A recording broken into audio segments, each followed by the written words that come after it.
अ, पिछले हफ्ते जब मैं शनिवार को शाम को इंस्टाग्राम लाइव कर रहा था, तो आमिर जो मेरा एक दोस्त है, जो बहुत ही बढ़िया जर्नलिस्ट है, he is now with ANI, the Asian news international. Aamir ने एक सवाल पूछा था कि क्या गूगल प्ले पे ऐसे ऐप्स मौजूद हैं जो आपका डेटा आपके फ़ोन से चुरा सकते हैं। Unfortunately the answer is yes. Google play पे हर महीने गूगल की तरफ से एक एक्शन लिया जाता है, जहां पर ऐसे बहुत सारे ऐप्स गूगल प्ले से निकाल दिए जाते हैं, बिकॉज ऐप्स के नाम पे वो एक्चुअली डेटा स्टील करने वाले, चुराने वाले वायरस या मैलवेयर आपके फ़ोन में इंजेक्ट करते हैं। ये कंप्लीटली इनोक्यूअस, कंप्लीटली मासूम दिखने वाले ऐप होते हैं। कोई डॉक्यूमेंट स्कैनर होता है, कोई फोटो एडिटर होता है, कोई कैलेंडर, फैंसी कैलेंडर वाले ऐप्स होते हैं, ऐसे जो रोज़मर्रा की ज़िंदगी में हमको जिनकी ज़रूरत पड़ती है, इस तरह के ऐप्स बनाए जाते हैं और उन ऐप्स के अंदर ऐसे मैलवेयर छिपाए जाते हैं जो आपके फ़ोन से आपका डेटा चुरा सकता है। अब जब मैं डेटा थेफ्ट की बात करता हूँ, तो जाहिर सी बात है, सबसे पहले आपके या बहुत सारे लोगों के मन में ये आता है कि वो आपके जो बैंकिंग क्रेडेंशियल्स है, जो आपके नेट बैंकिंग लॉगिन है, या आपकी जो यूपीआई वॉलेट्स की जो लॉगिन है, आपके बैंक की इंफॉर्मेशन है जहाँ से आपके पैसे चुराए जा सके। जाहिर सी बात है, बहुतों को लगता है कि इसी डेटा की बात हो रही है when we talk about data theft. But there is a second form of data theft which is equally as damaging as a financial theft, because data itself is very valuable. आप अगर किसी भी cyber security expert से पूछते हैं, तो वो हर कोई ये कहेगा कि किसी भी तरह का डेटा होता है जिसे हम आपका पर्सनली आइडेंटिफाइबल इंफॉर्मेशन या पीआईआई कहते हैं, डार्क वेब के काला बाजार में उसकी कीमत है। डिस्कशन फोरम्स जो डार्क वेब पे चलते हैं, वहां पर एक्चुअली ये बताया जाता है कि मेरे पास इतने लाख या इतने करोड़ लोगों का डेटा आ गया है, बोलियां लगती हैं और सबसे ज्यादा बोली लगाने वाले को ये बेचा जाता है।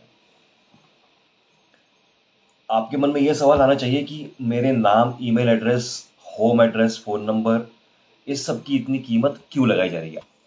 उसकी वजह यह है कि इसी तरह के चुराए हुए डेटा से बनते हैं बोगस डॉक्यूमेंट्स, जाली डॉक्यूमेंट। किसी एक का नाम, किसी दूसरे की तस्वीर, किसी तीसरे का पैन नंबर, किसी चौथे का आधार नंबर और किसी पांचवे का एड्रेस, इस सब को मिलाकर एक फॉल्स आइडेंटिटी बनती है, जिसके डॉक्यूमेंट्स बनते हैं कि एड्रेस प्रूफ के तौर पर। लोन के लिए बैंक में अप्लाई करने के लिए डॉक्यूमेंट्स लगते हैं।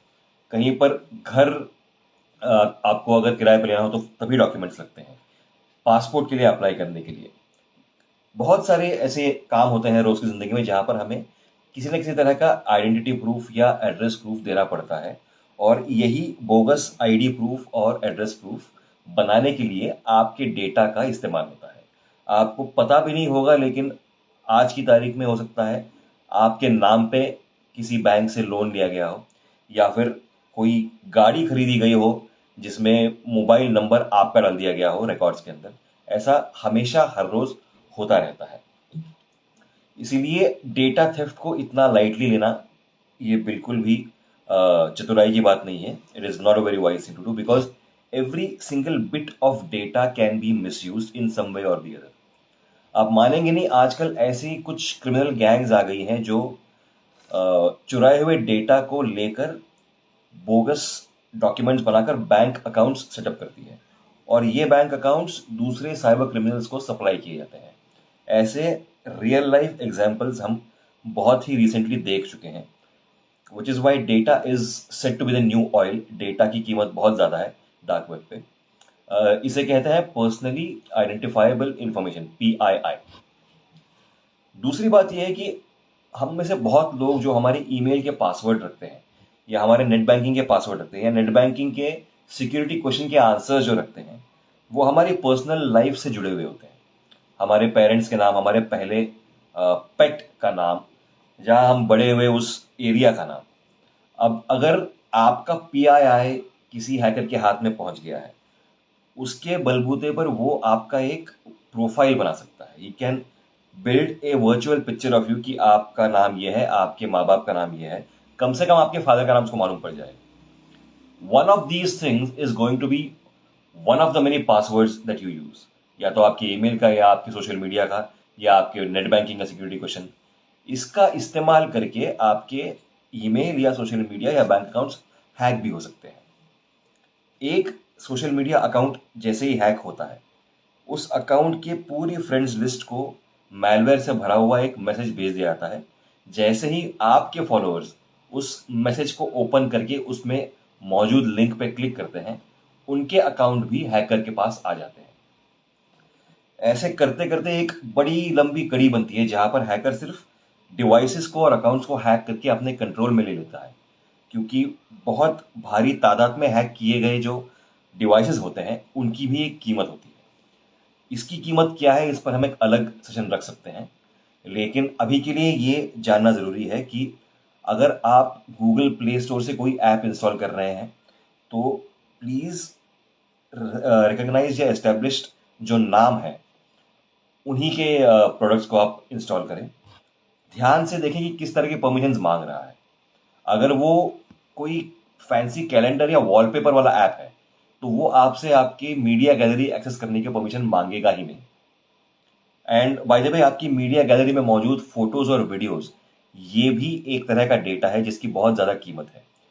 इन तस्वीरों को मॉर्फ करके अश्लील वीडियो या फोटो बनाकर आपको ही ब्लैकमेल किया जाता है, या फिर ऐसी मॉर्फ तस्वीरें और वीडियोस का इस्तेमाल करके किसी और के साथ कोई गलत काम किया जा सकता है और फंस जाएंगे आप, क्योंकि उसमें दिख रहे आप हैं।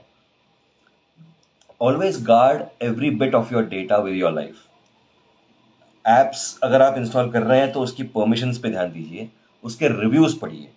अगर किसी ऐप को सिर्फ बहुत ज़्यादा पॉजिटिव रिव्यूज मिले हैं तो इसको अलार्म की तरह देखिएगा, क्योंकि किसी भी ऐप में इतनी कैपेबिलिटी नहीं होती कि वो हमेशा हर यूज़र को खुश करे।